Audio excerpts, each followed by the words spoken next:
It's Friday night.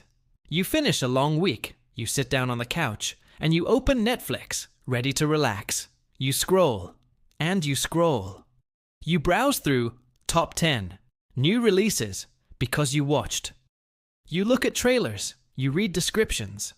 20 minutes pass, then 30. Anxious, tired, and frustrated, you close the app and just scroll on your phone instead. Nothing was chosen. Nothing was watched. This experience, this Netflix nightmare, isn't a personal failure. You're not just indecisive. It is a perfectly predictable symptom of a modern psychological affliction, the paradox of choice. We have been sold the idea that freedom is synonymous with maximum choice. But the hidden truth is that beyond a certain point, more options don't liberate us. They paralyze us. Today, we're deconstructing the code behind this paradox. We'll expose the 4 psychological traps that turn infinite choice into a source of misery. But the most important part is the end, where I'll give you a simple, 2-step filter to escape this trap for good. The first and most obvious trap is decision paralysis. Our brains have a finite amount of cognitive energy. Making a choice, especially a complex one, requires that energy. You have to identify options, gather information, evaluate the pros and cons, and project future outcomes. When you have 3 choices for jam, this process is manageable. But when you have 30, the task becomes monumental. This was proven in a famous study. When a store offered 24 types of jam, far more people stopped to look, but almost no one bought anything. When they offered only 6 types, people bought jam at a rate 10 times higher. Why? Because with too many options, the sheer effort of choosing becomes greater than the potential reward. Your brain, faced with an overloaded task, defaults to the easiest option, making no choice at all. It's a form of cognitive self-preservation. This is why you can spend an hour on a restaurant delivery app and end up ordering the same pizza you always get. It is why you have a closet full of clothes but feel like you have nothing to wear. The abundance of choice doesn't empower you. It overwhelms your brain's processor, leading to inaction and frustration. You're not being lazy. Your brain is simply short-circuiting. But paralysis is just the beginning. The real damage of the paradox of choice happens after you've finally forced yourself to make a decision. And this leads to the second, more insidious trap.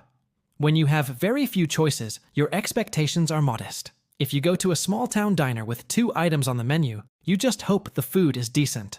But if you go to a cheesecake factory with a 250-item menu, you expect your meal to be absolutely perfect.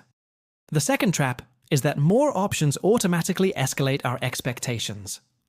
When you have 200 different headphones to choose from on Amazon, you're not just looking for a good pair. You believe that with that many options, the perfect pair must exist. You spend hours reading reviews, comparing specs, and finally make a choice. The headphones arrive, and they're great. But are they perfect? Is the bass exactly as you imagined? Is the comfort level flawless? Probably not. And because your expectations were sky high, even a fantastic product feels like a disappointment. The satisfaction you get from your choice is the difference between its performance and your expectations. By dramatically increasing your expectations, the abundance of choice all but guarantees you'll be less satisfied with whatever you choose. Every choice you make is also a choice not to do something else.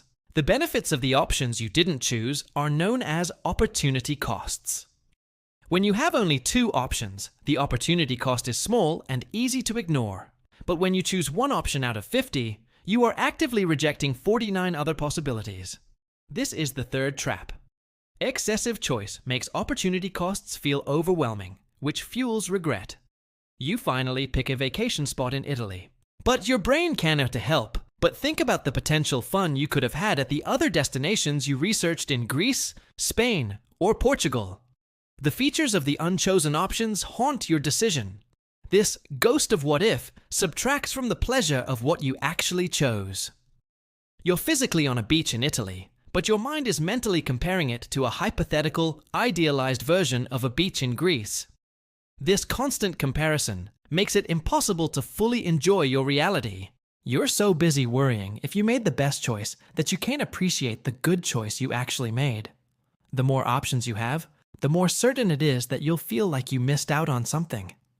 This is the final, cruel twist of the knife. If you buy a pair of pants from a store that only sells one style and they don't fit well, who do you blame? The store. You think, they had a terrible selection. But if you buy pants from a superstore with 200 different styles, and you come home with a pair that isn't quite right, who do you blame? Yourself. The fourth trap is that infinite choice personalizes failure. The logic is crushing. With all those options available, with all the research I did, how could I have ended up with something that's just mediocre? The fault must be mine. The world provided you with every opportunity to find the perfect choice, so any dissatisfaction is now your personal failure. This amplifies the regret and disappointment we just talked about. It turns a simple consumer decision into a reflection of your own competence as a decision maker. This cycle of paralysis, high expectations, regret, and self-blame is the engine of the paradox of choice, leaving us feeling anxious and less happy despite having more freedom than ever before. So we're trapped. Infinite choice has become a tyranny, not a liberation. What's the escape plan? As promised, here is a simple two-step filter. It's about shifting your entire mindset from a maximizer to a satisficer. A maximizer is someone who feels they must make the absolute best choice possible. They exhaustively research every option, and as we've seen, are often miserable. A satisficer is someone who has clear criteria and simply chooses the first option that meets them. They look for good enough, not the best. And studies show they are consistently happier and less prone to regret. So, step 1. Set your criteria before you look. Before you open Netflix or Amazon, decide what good enough looks like. I want a comedy movie under 2 hours with good reviews. I need a pair of headphones under $100 that are noise cancelling. Step 2. Choose the first option that meets your criteria and don't look back. Don't keep searching to see if there's something slightly better. You've met your needs. The search is over. This isn't about lowering your standards. It's about making your standards clear and refusing to play the game of infinite optimization. This conscious act of limiting your own choices is the key to reclaiming your peace of mind in a world of excess. What's one area of your life where you feel the most decision paralysis? Is it with entertainment, shopping, or bigger life choices? Share your experience in the comments below. Let's talk about how overwhelming this has become. And if this video helped you deconstruct a problem you couldn't put a name to, hit the like button to help others escape the trap. Thanks for choosing to be here today.